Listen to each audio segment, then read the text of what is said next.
Justiça condena médico e hospital de Santo Antônio do Descoberto a pagarem indenização. E você vai ver ainda. Policiais à Paisana reagem a assalto a ônibus. Um bandido morreu. Rotam prende foragido da Justiça de Minas Gerais. Suspeito de estuprar sobrinhas é preso em Valparaíso. É agora, no Jornal Anhanguera, segunda edição.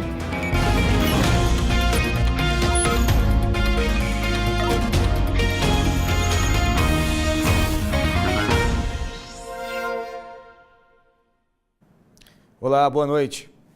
A Justiça condenou um médico e a Prefeitura de Santo Antônio do Descoberto a pagarem uma multa por um erro em um procedimento. Sobre esse assunto a gente fala ao vivo com a repórter Berenice Leite. Uma boa noite para você, Berenice. Como é que foi esse caso? Oi, Giliardi, boa noite a você, a todos que nos acompanham. Olha, esse caso foi em 2015, mas a sentença da Justiça veio só agora. Na época, o garoto tinha apenas 8 anos. Ele deu entrada no Hospital Municipal de Santo Antônio do Descoberto, sentindo fortes dores, foi atendido e recebeu o diagnóstico de apenas uma inflamação. Voltou para casa, tomando remédios de 8 em 8 horas, mas acontece que 2 dias depois, o estado de saúde dele se agravou e foi quando os pais decidiram levar ele para um hospital em Brasília. Lá, os médicos constataram que o caso dele era bem mais grave e o garoto teve que passar por uma cirurgia de retirada de um dos testículos. Diante disso, a Justiça determinou aí que o município e também o médico que fez o primeiro atendimento foram negligentes e têm responsabilidade direta nessa cirurgia, já que se o caso tivesse sido diagnosticado desde o início, ele não teria que passar por esse procedimento cirúrgico. Então, de acordo com a decisão, ficou determinado que o município e o médico paguem uma indenização de R$22 mil ao garoto por danos morais. Nós entramos em contato com a assessoria de imprensa da Prefeitura de Santo Antônio do Descoberto, mas eles não responderam às nossas ligações. Giliardi. Obrigado pelas informações, Berenice. Boa noite para você. E 2 bandidos tentaram assaltar um ônibus hoje à tarde. O coletivo saiu de Santo Antônio do Descoberto para Taguatinga. Mas o que os criminosos não sabiam é que dentro do veículo estavam 2 policiais que reagiram ao assalto. Nesse vídeo, um dos bandidos, identificado como Michel Douglas, de 20 anos, aparece sendo agredido por alguns passageiros. Ele foi rendido por um policial civil aposentado que também estava no veículo. O ônibus saiu de Santo Antônio do Descoberto e seguia para Taguatinga. Estava lotado. Segundo o motorista, os ladrões embarcaram como se fossem passageiros na primeira parada, depois da rodoviária de Santo Antônio. Já na BR-060, perto de Samambaia-Sul, os bandidos anunciaram um assalto. Eles começaram a recolher carteiras e celulares dos passageiros. Um policial militar de Minas Gerais, que estava à Paisana dentro do ônibus, chegou a entregar a carteira. Foi quando o ladrão viu a identificação do militar e tentou atirar. O policial reagiu, deu 3 tiros no assaltante, que morreu na hora. E segundo testemunhas, durante a ação, os passageiros foram obrigados a abaixar dentro do ônibus. Os ladrões estavam muito alterados e gritavam. O bandido morto não foi identificado e, de acordo com a polícia, o criminoso preso tem várias passagens. Veja a seguir, cães e gatos são recapturados em canis irregulares. E ainda, Rotam prende foragido da Justiça de Minas Gerais aqui em Lusiânia. Agora 7h20, o J2 volta já.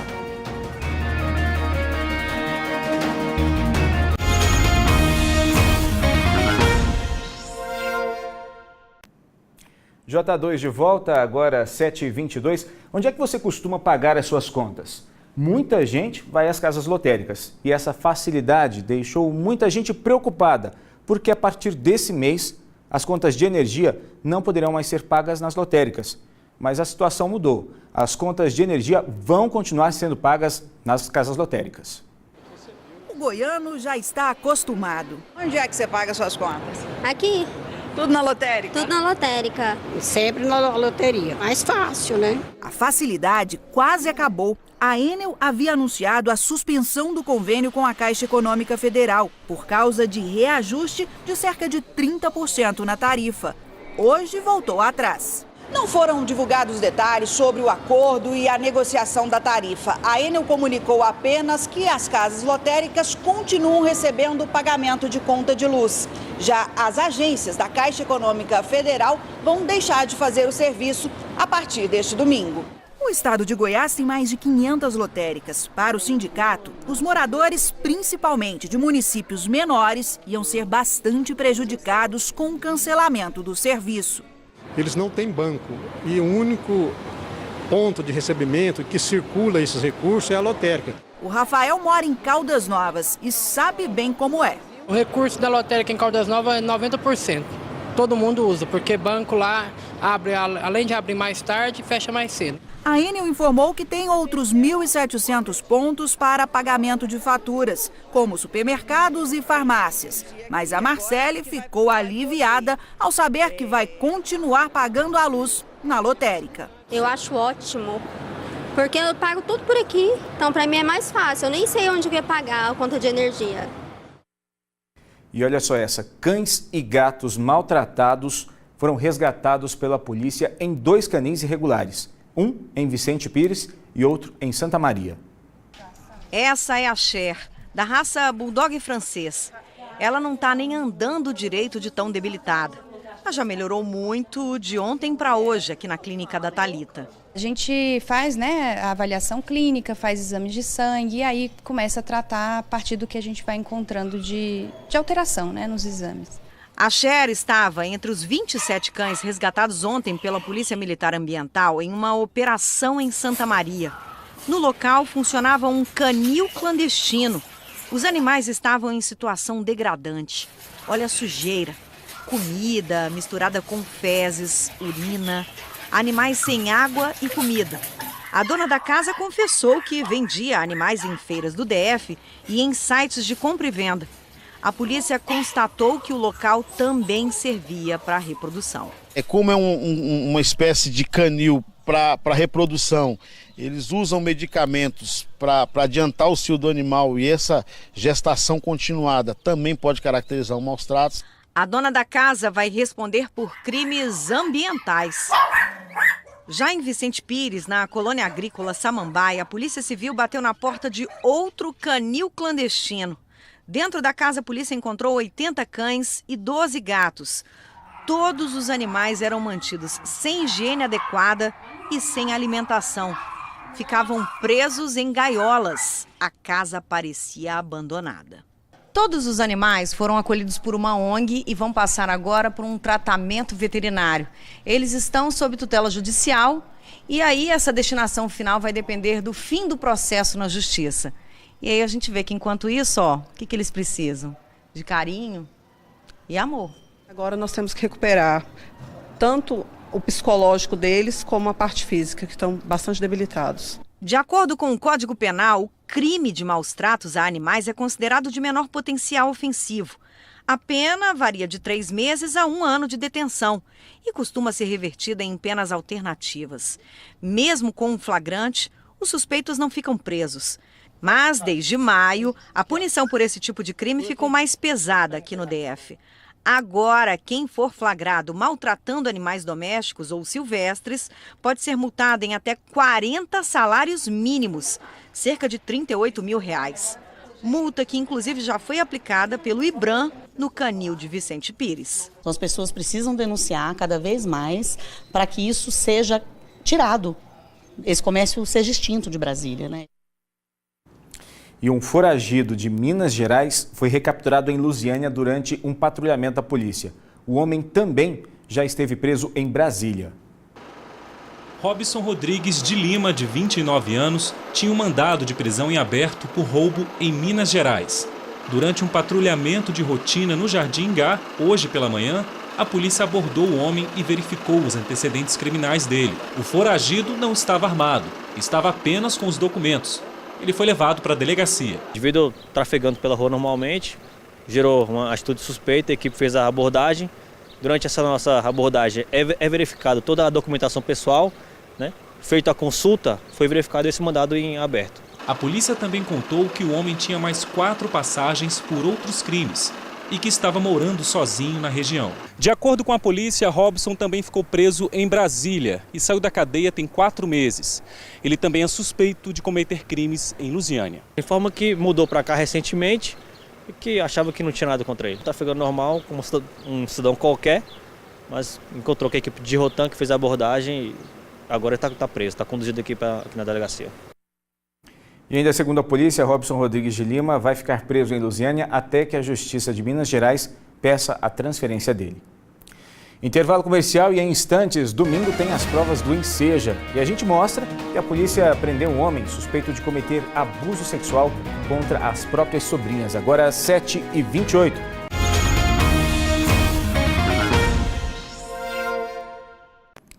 E a Justiça decretou a prisão preventiva de um homem suspeito de abusar sexualmente de 2 sobrinhas.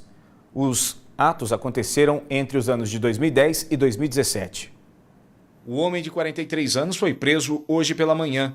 O caso começou a ser investigado no ano passado, depois que as vítimas contaram dos abusos para a mãe. Uma das coisas que a mãe ressaltou é que ela já tinha notado uma mudança de comportamento da criança menor, principalmente, com agressividade, com uma mudança assim, muito brusca do que ela costumava ser, e também o hábito de começar a tocar nas próprias partes íntimas, o que não era comum. E daí ela começou a achar estranho, até que certo dia a menina revelou o que tinha acontecido. A investigação foi concluída ainda no ano passado, mas o suspeito estava foragido. Ele está preso temporariamente, vai ficar preso 30 dias até a conclusão do inquérito policial. Assim que for concluído, ele vai responder o processo em liberdade ou preso, dependendo da decisão da juíza. A polícia reforça que é importante que os pais observem o comportamento dos filhos e denunciem. No caso dessas 2 meninas, elas podem passar por atendimento psicológico. As crianças têm a possibilidade de procurar atendimento psicológico na rede pública, né? E também podem ser encaminhadas pela gente ou pelo judiciário para esse tratamento perante o Conselho Tutelar ou o CREAS. E um pastor é suspeito de dar golpes em idosos em Anápolis. Segundo a polícia, ele trocava cartões de banco verdadeiros por cartões falsos. Quando a vítima desconfiava, o pastor dopava a pessoa com um pedaço de queijo. O idoso de 83 anos diz que o pastor se apresentava como um antigo amigo. Logo tentava aplicar o golpe da troca de cartões. Aí ele falou, não, eu peguei esse cartão aqui no banco, mas eu tenho que trocar ele, fazer um igual a seu. Eu vou lá no banco e volto aqui. Ele só não caiu no golpe porque o filho desconfiou das visitas do pastor na casa do pai e fez uma denúncia à polícia. Quando eu fui apurar ele falou que não conhecia. Aí eu perguntei qual a procedência dele, ele falou que estava procurando pelos cartões, pelo cartão de aposentadoria, quanto é que ganhava. Aí eu peguei, já fui logo na delegacia e fiz a ocorrência. A polícia aguardou a chegada do pastor e fez a abordagem em uma residência na zona norte de Anápolis. A polícia pegou o pastor em flagrante. Quando os agentes se apresentaram, ele entrou nesse carro e fugiu. Houve perseguição e o pastor só parou quando o carro foi atingido com um tiro. Com o pastor Gênesis de Oliveira, de 51 anos, estavam cartões de pelo menos 12 vítimas, uma máquina para passar cartão de crédito, a carteira de identificação de pastor e até uma Bíblia. Outros idosos, vítimas do golpe, se apresentaram e disseram ainda que quando o golpe da troca de cartões não dava certo, o pastor oferecia um queijo batizado que fazia a pessoa dormir. Ele oferecia um queijo como um presente, como um brinde, como uma forma de agradar a pessoa, e esse queijo muito provavelmente estava com alguma substância que fazia com que a pessoa dormisse, e ele foi lá e subtraiu o cartão com a senha dessa vítima. O advogado do pastor diz que tudo isso não passa de um grande mal-entendido. Ele foi abordado e por ter carro descaracterizado, ele fugiu no primeiro momento e parou, mas já fez as devidas declarações e já vai ser liberado. Segundo ele, foi só um terrível engano. O pastor pode ser indiciado por furto qualificado, roubo e estelionato. O delegado acredita que ainda existem muitas vítimas do golpe. Pessoas são aqui da cidade de Anápolis, mas nada descarta a atividade criminosa deles ter realizado em outros municípios aqui próximos. O pastor prestou depoimento e foi liberado. Domingo é dia de Jornal do Campo e o Márcio Vinícius traz os destaques pra gente. Olá pessoal do Jornal Anhanguera, tudo bem? Estão vendo esse peixe aqui, olha? É o tucunaré azul, uma preciosidade. E o Jornal do Campo foi atrás dele. Vamos acompanhar de perto o importante trabalho de monitoramento das espécies de peixes nativos do lago que o IBAMA está fazendo com a ajuda da comunidade local e conhecer o rei do lago, o tucunaré azul. Os peixes são marcados e depois devolvidos ao lago. É hora de devolver o bicho à natureza. Você vai entender também por que esse tucunaré de Serra da Mesa tem essa cor azulada. E nos sabores do campo, a receita de costelinha de porco ao molho de abacaxi. Domingo, depois da Santa Missa.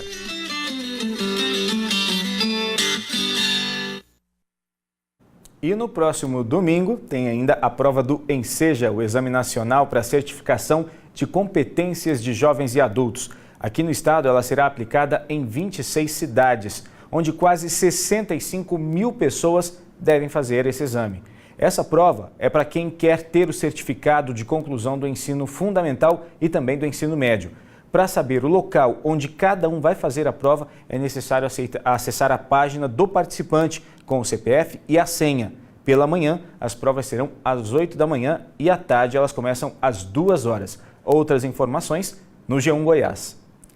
J2 de hoje fica por aqui. Na segunda-feira, a gente volta a se ver. Um bom fim de semana. Tchau!